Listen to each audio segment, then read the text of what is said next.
Okay guys, I just wanted to do another quick video. Um, I will be doing some gameplay videos soon and some comparison videos as well because I haven't done them in, well, ages. But at the moment it's just, well, it's really frigging hot. Just having the TV on at the moment's just, yeah, it's just too hot, so we'll see how it goes anyway. Okay, so in this video I want to talk about peripherals, and specifically in this video I've got two for the 360. But I mean, you could apply this probably to most consoles. You know, of course, I'm sure a lot of old consoles had peripherals made for them that, you know, you just don't see anymore. Maybe certain ones were, or certain systems had stuff for release but didn't really sell, and you just can't find them anywhere now. Um, yeah, so the first one, and I know, I suppose you could say it wasn't all that long ago, but when did the 360 get released? Was it the end of 2005? So quite a long time ago. Well, it is a long time ago, I suppose. So I don't know whether anyone remembers this, but it is the intercooler. Okay, so the story behind this is back when, back in the early days of the 360, when you could only get the original model, the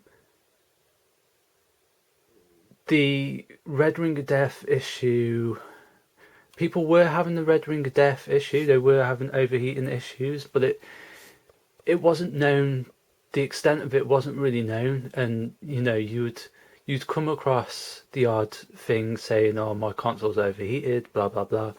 So it was before the whole RROD thing kind of blew up, and before Microsoft had to do the thing where they gave people like a 3-year warranty or a 3-year guarantee, where they would fix the systems for free.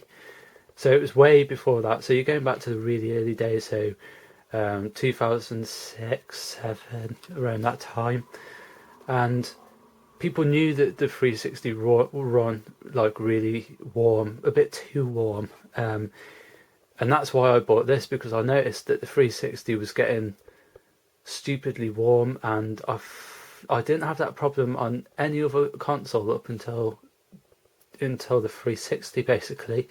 So I was worried that it was getting too warm, and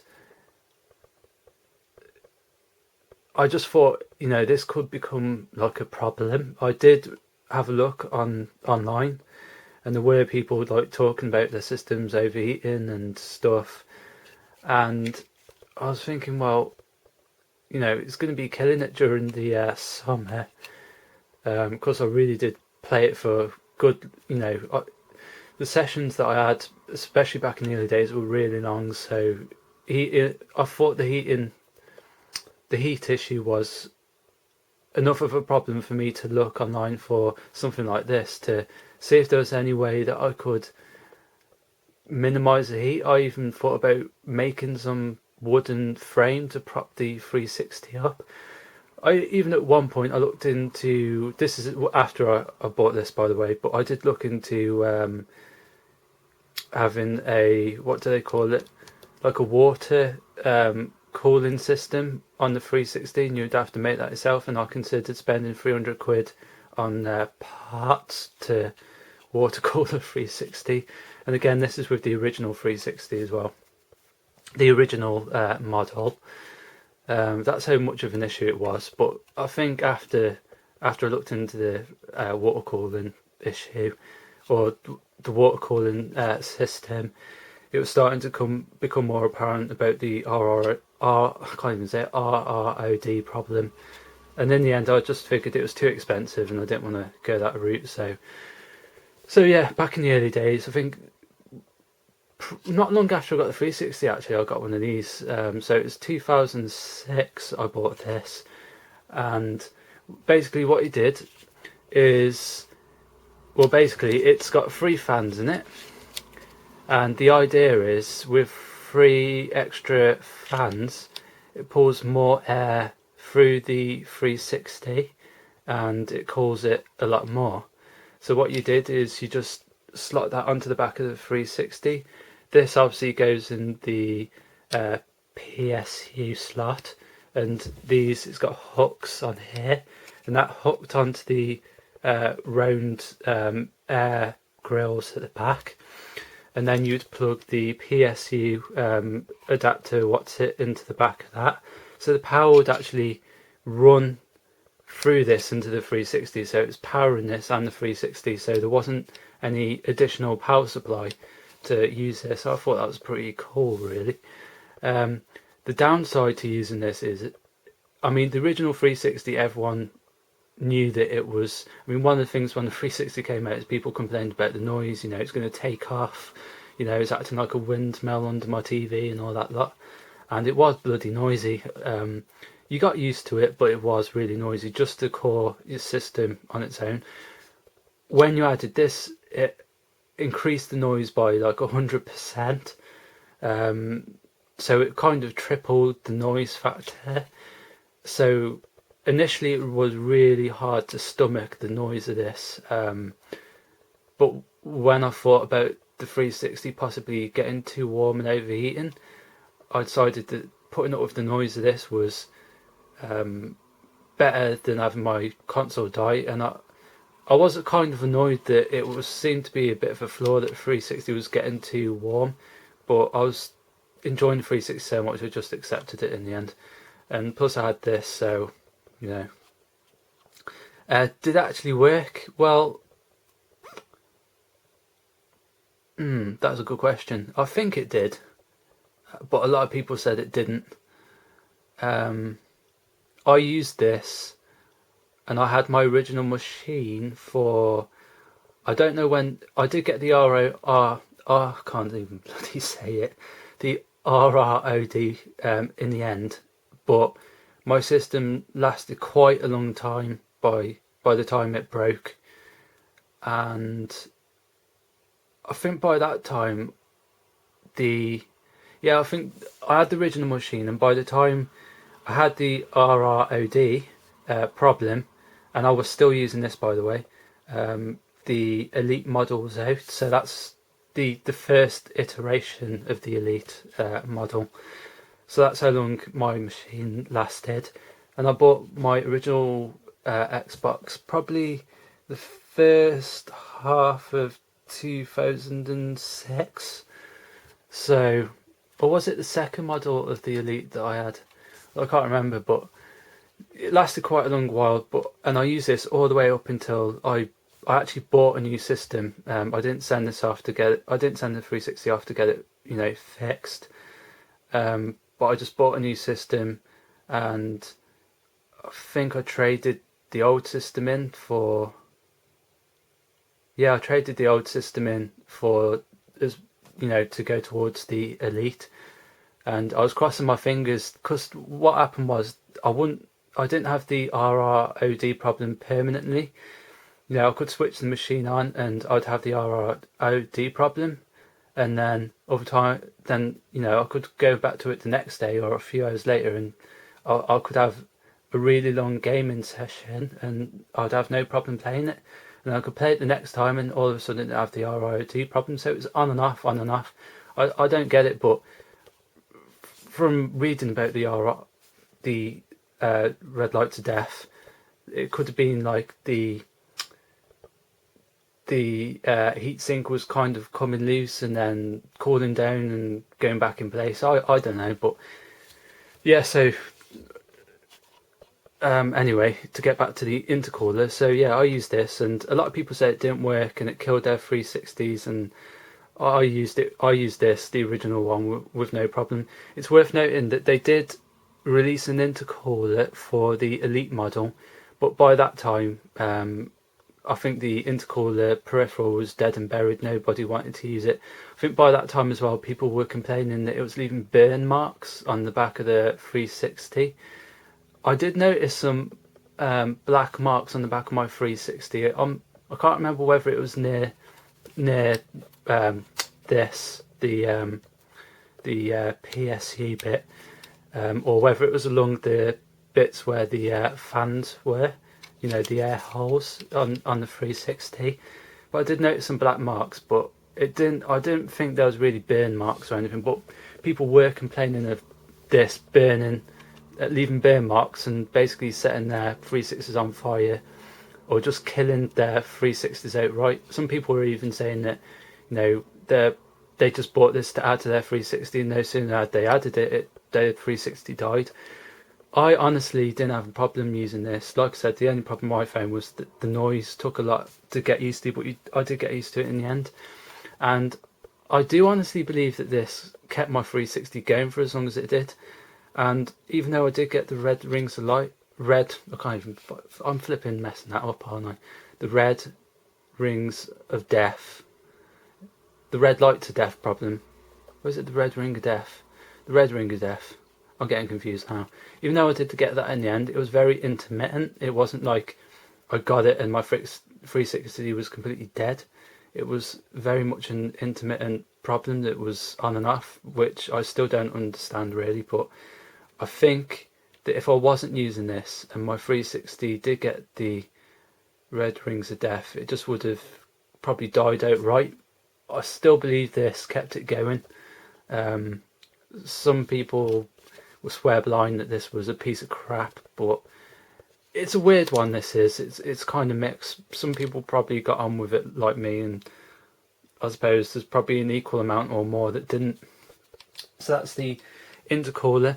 And another thing as well, and part of this, the reason why I'm doing this video is, you know, I wonder whether people will hang on to these and actually collect them as a collector's kind of piece. Because the 360, you know, there's a lot of peripherals out for older systems, and some of the peripherals are quite useful, like extra, you know, different controllers, light guns, and a lot of different stuff. But for the 360, this isn't really so much a functional peripheral that you'd end up using in a retro sense. When the console becomes retro, you'd probably have the newer models rather than the older one, and even if you had the older one, you probably wouldn't stick this on it anymore. So that leads me to wonder whether people actually hang on to these, and how many will actually be around in like 20 years time. I hang on to this because of that reason and for nostalgia reasons, really. Like I said, I really wonder how many of these are going to exist in 20 years time, really, because it just doesn't seem like something people hang on to. Okay, so the next peripheral is this little thing, and again it's for the 360. Now, I was really big into multiplayer. I don't really do the multiplayer thing so much anymore because I mean, I don't really play all the first-person shooters that come out nowadays. There was a point where if it was a first-person shooter, I would buy it. It doesn't mean necessarily that I'd end up liking it, but I'd buy it, and if it was really good, I'd keep it. If it had multiplayer and it was good, I'd keep it. If it was any of those, if it was NAF, first, you know, single player or multiplayer, it'll get traded in. But these days, Halo and Battlefield probably would be the only two games first person shooter games I'd really buy. And I don't buy EA games, so that disqualifies Battlefield. And to be honest, Battlefield 3 really wasn't that great in the end, to be honest with you. The Call of Duty influence was too strong in that game. But anyway, yeah, so I don't really play that much multiplayer anymore. I'm very much about gameplay and single players or single player games. But this is one peripheral that I bought. And basically what it is it attaches onto the controller, and bear with me a second, I'll get the controller and I'll show you. So here's the 360 controller, and I'm not sure how well you can see that because of the light, But here you've got the plug for the mic. And so what I did was, I was kind of getting a bit sick of using the mic, because back then, I'm not even sure when I bought this whether there was a wireless mic or not. I think that was just the standard headset. But the one thing that I was really annoyed about with one of the things that I thought about, when using the headset is why don't they have a system where instead of having all the chatter come through the earphones, it came through a speaker, and instead of having a microphone right up close to your mouth, why not have one that was attached to the controller instead? Because one of the things is, with the original headset, I always had to adjust the mic like literally all the time, because sometimes you get people say, I can't hear you properly, or the mic's too close to your mouth and it's all muffled. And I just thought it would be a brilliant idea to have a speaker where all the chatter would come through a speaker instead of the headphones. And then I came across this thing and I thought, wow, brilliant. So I bought it. So what it is this is the speaker where all the chatter that would come through the headphones actually comes through the speaker. This thing here is the mic. So basically, you speak into that basically. So here we've got the controller. Don't know where you can see that, and you just attach it on there like that, and there you have it like that. So basically you hold it like that, and the mic, the speaker was on all the time, which is what you'd want. Oh yeah, and here you've got a volume control, and here you've got two buttons. Now the speaker was on all the time, but the problem with this was, bloody hell, there you go, it works. The problem with it is the mic wasn't on permanently like it was on the headset. So to speak into the mic, you'd have to press these buttons either side. You'd only have to press one, you don't have to press both of them. So you'd be holding that. So with your bottom finger, you just catch it and then you'd speak and then let go. I didn't like that feature, but it wasn't so, obstructive. I didn't like it, but I didn't mind it so much. But I think the biggest problem with, there's two problems with this basically, is when you clicked the button to turn on the mic when you wanted to talk, it would cut the speaker out. You'd want to speak and you'd say what you was going to say, and if someone was saying if someone was saying no, look, I don't agree with you, blah blah blah, and you could just keep the mic switched on and be nattering away saying what you want to say, and you wouldn't know that they're trying to counter what you say. So where with the headset you would stop, with this you just carry on because the speaker was turned off. You didn't know that they was talking, wanting to counter what you're saying, if that makes any sense. So that was a bit of a problem. The other flaw with this was you only could use it with wired controllers. That was just stupid in my opinion. I don't understand why it would only work with wired controllers and not with a wireless controller. Considering most people will probably be using wireless controllers as well. If you did use this with a wireless controller, it just sent a buzzing noise when you try to use the mic, and everyone would just receive a garbled buzzing noise. It was really annoying. So it didn't really work. So very disappointed with this, and to be honest, I doubt that anyone's really got one of these, to be honest with you. And again, I keep it for nostalgia reasons, and this could have really taken off as a really good product, but it was just the two main flaws that really let it down. Cutting out the speaker when you wanted to use the mic, and really bizarrely not being able to work with the wireless controllers when the wireless controllers were the main, controller. Not many people, I'd say, used a wired controller. And another thing I came to realise that you shouldn't really be plugging anything extra into your 360 when you're playing it. Even if it was a case of wanting to charge your controller, simply because anything that drew extra power from the console was going to kill it off quicker, which is probably why people didn't like the intercooler. So yeah, I'll keep this around because it could have been great, but the two flaws with it just shut it down straight away. Really disappointed with this, but like I said, it could have been great, really. And I've never heard of anyone else coming across these or using them or anything really. I've never heard of anyone else coming across these or using them. I think I'm must be one of the very few people who actually bought one of these. I'm not even sure if you can still buy these, to be honest with you. And there isn't really any point in buying these because, yeah, not because, yeah, simply because you can't use them with wide mics. And again, that brings me to, around to certain peripherals, maybe for older consoles that maybe just you don't even know that they would have existed because they're in around. You can't buy them, and maybe only a few thousand was produced, or and they're just not around anymore. And it just makes me wonder, something like this, how many people are going to have these in 20 years time? Will they still be around?